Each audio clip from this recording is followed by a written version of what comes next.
বন্ধুরা, এই ভিডিও বানানোর জন্য আমি আমার এসির উপর বেশ প্রেসার ফেলবো। আমি এটা বেশ কয়েকবার হঠাৎ করে বন্ধ করব, অন করব, তার মানে কিন্তু এসির কম্প্রেসর এবং পিসিবির উপর বেশ প্রেসার পড়বে।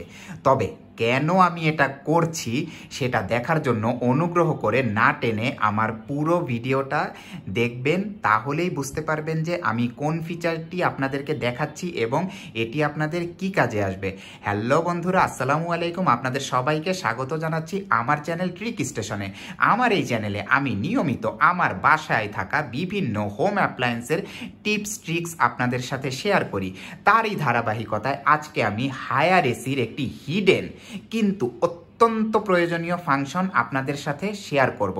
সেটা হচ্ছে এসি চলাকালীন সময়ে যখন লোডশেডিং হয়, তারপর যখন বিদ্যুৎ চলে আসে, তারপর কি এসি বন্ধ থাকবে না অন থাকবে, এটা কিভাবে কন্ট্রোল করা সম্ভব, বা এটা কি আদৌ কন্ট্রোল করা সম্ভব? হ্যাঁ বন্ধুরা, হায়ারে ডিসি ইনভার্টার এনার্জি কুল এসিতে কিন্তু একটি ফিচার রয়েছে যেটা দ্বারা আপনারা এই জিনিসটা কন্ট্রোল করতে পারবেন। আনফরচুনেটলি এসির ম্যানুয়ালে বিষয়টি পরিষ্কার করে লেখা নেই, তাই আমি আপনাদেরকে হাতে কলমে একদম আমার এসি হঠাৎ বন্ধ চালু করে জিনিসটা দেখাবো। আগে আমি আমার এসিতে পাওয়ার দেওয়া আছে, বিদ্যুতের পাওয়ার দেওয়া আছে। আমি এখন রিমোট টিপে আমার এসিটি আগে অন করে নিচ্ছি। এসি অন করে নিলাম। আর ভিডিওর শুরুতে বলে নেই, এই মুহূর্তে আমার এসির সেটিংসে যেটা দেওয়া আছে, লোডশেডিং যদি হয় তাহলে যখন বিদ্যুৎ আসবে এসি চালু হবে না, এই সেটিংস সেট করা। ওকে, এখন আপনি যদি চান আপনার হায়ার এসি লোডশেডিং, এসি চলছিল, লোডশেডিং শুরু হয়েছে, এরপর যখন বিদ্যুৎ আসবে তখন অটোমেটিক আবার এসি চালু হয়ে যাবে। আপনি যদি এই সেটিংস চালু করতে চান তাহলে কি করতে হবে সেটা এখন আমি আপনাদেরকে বলছি। এই যে আপনারা যদি হায়ার এসির রিমোটের দিকে তাকান তাহলে দেখবেন যে স্লিপ বাটন রয়েছে।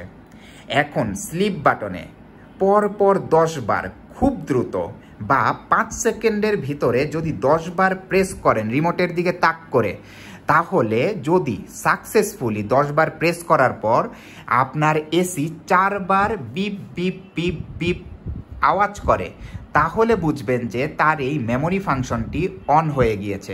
অর্থাৎ এখন লোডশেডিং শেষে বিদ্যুৎ চলে আসলে আপনার এসি অটোমেটিক চালু হয়ে যাবে।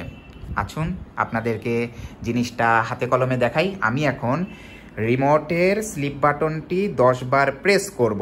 এটা করতে যেয়ে কিন্তু একটু ভুলভাল হতে পারে, কারণ খুব দ্রুত 10 বার প্রেস করতে হবে আমাকে, আবার ভিডিও করতে হবে। কাজটা কিন্তু কঠিন। আমি কথা বন্ধ করছি, এখন মনে মনে গুনবো।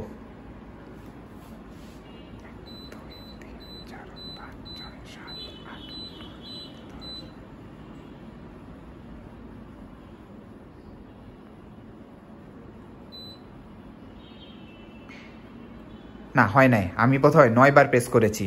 আমার দ্রুত 10 বার প্রেস করা উচিত ছিল। সুতরাং আবার শুরু করছি। স্লিপ বাটন 10 বার, দ্রুত।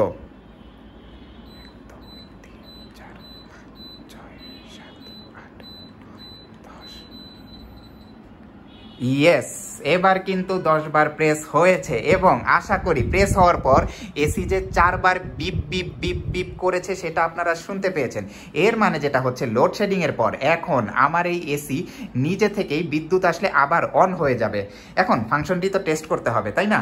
এই যে আমার এসির কিন্তু দুটা পাওয়ার সুইচ, একটা উপরে, এটার আরেকটা মেইন সুইচ এখানে নিচে। আমি এসি অফ করে দিব ধুম করে। এই যে দেখতে পাচ্ছেন এসি কিন্তু অফ হয়ে গেল চলন্ত অবস্থায়। তার মানে আমি একটা লোডশেডিং এর মতো সিনারিও তৈরি করলাম।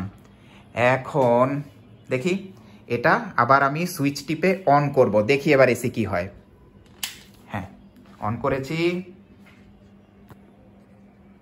ইয়েস, দেখতে পাচ্ছেন সেট করা 26 ডিগ্রি সেন্টিগ্রেডে এসি অন হয়ে গিয়েছে।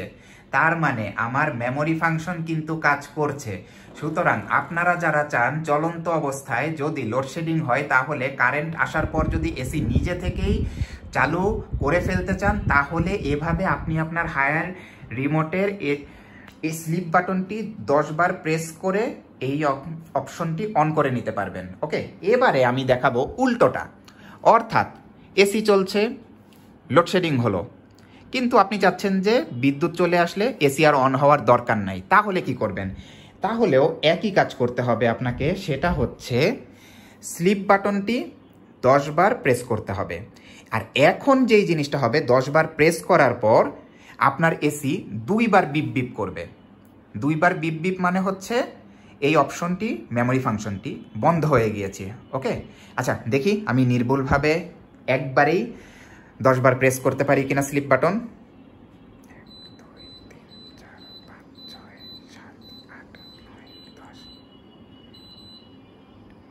ইয়েস, 10 বার আমি একবারই প্রেস করতে পেরেছি এবং এরপর কিন্তু আমার এসি 2 বার বিপ করেছে।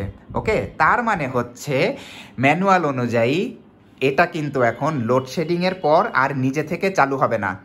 আসুন দেখি তো, এই যে 26 ডিগ্রি, আমি আমার এসির পাওয়ার বাটনটি, মেইন পাওয়ার বাটনটি অফ করি। হ্যাঁ, বন্ধ হয়ে গিয়েছে। আমার এসিতে কোনো সমস্যা না হলেই হয়। এই যে এভাবে আমি লোডশেডিংয়ের মতো ব্যবস্থা করছি, আর আমি কিন্তু ভিডিওটা শ্যুট করার আগেও নিজে বেশ কয়েকবার জিনিসটা টেস্ট করে নিয়েছি। ওকে, তার মানে গত 30 মিনিটে আমি প্রায় 6 থেকে 8 বার এই কাজটি করে ফেলেছি। আচ্ছা, এখন আমি কারেন্ট অন করব এবং সব যদি ঠিকঠাক থাকে তাহলে কিন্তু আমার এসি এখন আর নিজে থেকে চালু হবে না। দেখি তো,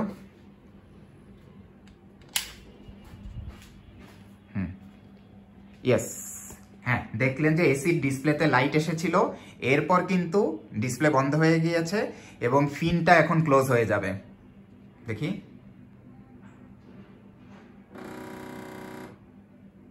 ইয়েস, এসির ফিন ক্লোজ, এসি টোটালি শাটডাউন, কিন্তু আমার পাওয়ার অন, মানে কারেন্ট কিন্তু চলে এসেছে। তার মানে সব কিছু ঠিকঠাক কাজ করেছে।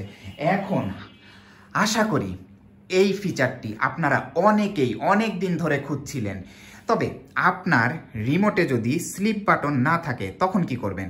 তখন আপনারা হায়ার এসির অন্য রিমোট নিয়ে আসতে পারেন যেটাতে স্লিপ বাটন রয়েছে, সেটা দিয়ে এই কাজটি করতে পারেন।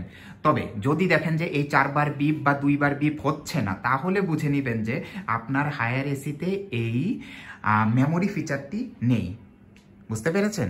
আর এটা হচ্ছে হায়ার এসির জন্য। এখন অন্য এসির জন্য আপনারা আপনার বাসায় যেটা ব্যবহার করছেন সেটাতে এই ফিচার কিভাবে কাজ করে সেটা কিন্তু কমেন্ট বক্সে অবশ্যই জানাবেন।